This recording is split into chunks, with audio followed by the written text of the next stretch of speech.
sa lupa'y para akong inaalon at nalulunod sa batikos ng mundo, sa kung ano lamang ang kaya ko.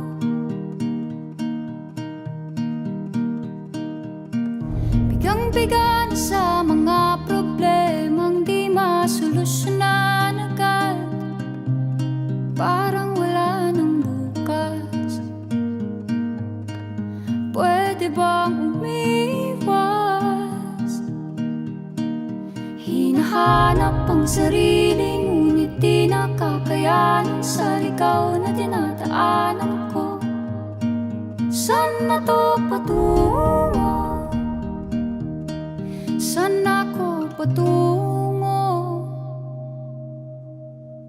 Dahan-dahan nating simulan muli ang paghakbang.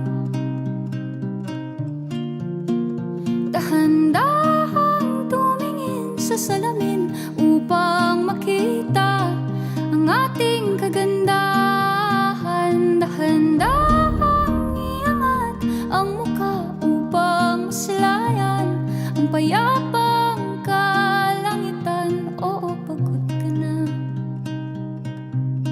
pero di ka